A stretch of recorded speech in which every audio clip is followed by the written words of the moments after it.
January 3rd, 1926. Before dawn breaks over Caracas, the city is already awake. Not with traffic, not with voices, but with the low, unnatural hum of something moving through the air.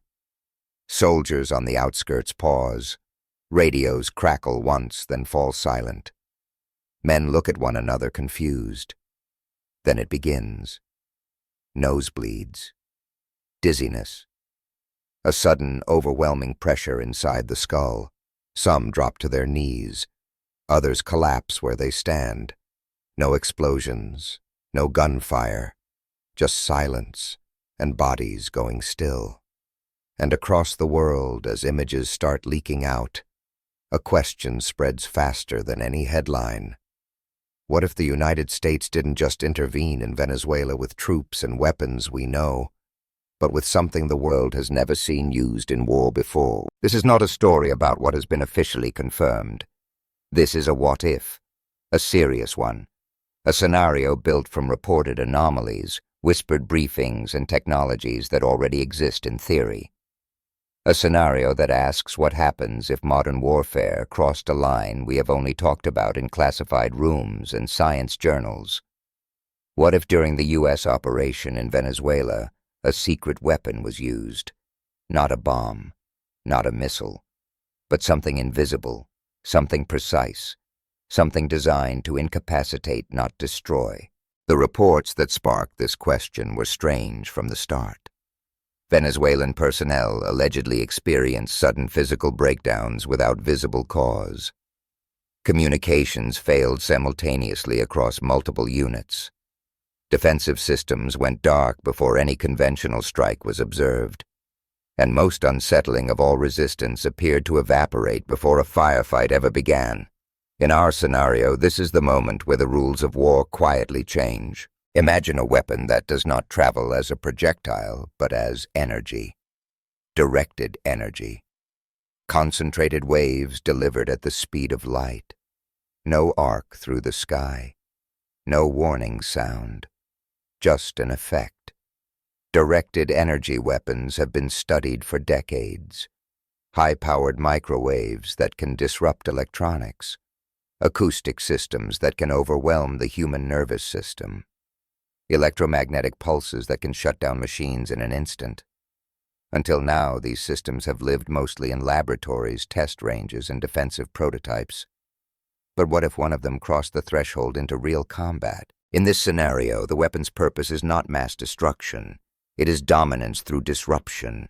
Its capability lies in precision. It targets command nodes, sensors, and human physiology all at once. Radios fail. Radar screens go blank. Soldiers experience disorientation so severe they cannot function. Muscles weaken. Vision blurs. Coordination collapses. An army is still alive but effectively removed from the battlefield. This is the key difference. Traditional warfare relies on overwhelming force, bombardment, firepower, attrition. But a directed energy system would aim to end resistance before it can even organize. The consequence is a battlefield that looks intact, yet is functionally defeated. Buildings still stand. Roads are undamaged. But command and control is gone. The enemy cannot fight because it cannot think, communicate, or move as a unit. Now compare this to historical reality. Every major conflict of the last century has been decided by kinetic force, bullets, shells, bombs. Even the most advanced wars still rely on physical destruction.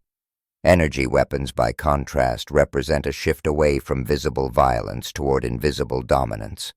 They are harder to attribute, harder to document, harder to respond to.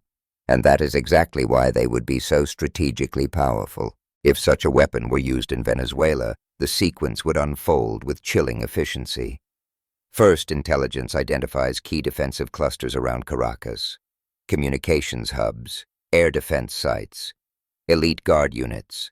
Then, before any aircraft cross the city's airspace, the weapon is activated from a distance, perhaps airborne, perhaps orbital. The delivery platform barely matters. What matters is timing. In seconds, systems fail. Confusion spreads. Units lose contact with command. Next comes the human effect.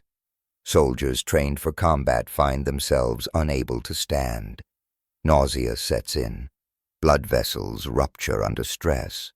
The body reacts to something it was never meant to encounter. Not shrapnel, not blast pressure, but energy interacting directly with biological systems. Resistance does not collapse heroically. It simply stops. With defenses neutralized, a small insertion force moves in. Not thousands of troops, a few dozen. Elite units whose mission is capture, not conquest. What would normally require a full-scale invasion becomes a surgical operation. Objectives are secured. Targets are detained. And the operation ends before the world fully understands what happened. The effect ripples outward immediately. Allies ask questions behind closed doors. Adversaries scramble to assess their own vulnerabilities. Military planners everywhere are forced to reconsider assumptions that have guided warfare for generations. If an army can be incapacitated without being destroyed, what does deterrence even mean? If power can be projected invisibly, how do you defend against it? The bigger picture is even more unsettling. A weapon like this does not just change how wars are fought. It changes who controls escalation. It lowers the threshold for intervention because it promises minimal casualties and limited destruction. But that promise is dangerous, because when war appears clean, it becomes easier to justify, easier to hide, easier to repeat. And there is another question darker than all the rest. If such a weapon exists, how many times has it already been tested? How many unexplained incidents dismissed as anomalies or accidents were actually rehearsals for a new kind of conflict? Official statements deny everything. Experts urge caution. Proof remains elusive. And yet the technologies themselves are real. The research exists. The incentives are obvious. The only missing piece is confirmation. In this, what if Venezuela is not an isolated event? It is a signal, a glimpse of a future where wars are decided before the first shot is fired. Because once one nation crosses that line, others will follow. Countermeasures will be developed. Escalation will resume. Only this time the battlefield will be invisible and the damage harder to explain. So we end with the question that matters most. If this was possible once, what else is already waiting in the shadows? And when the next conflict begins, will anyone even recognize it as a war before it is already over?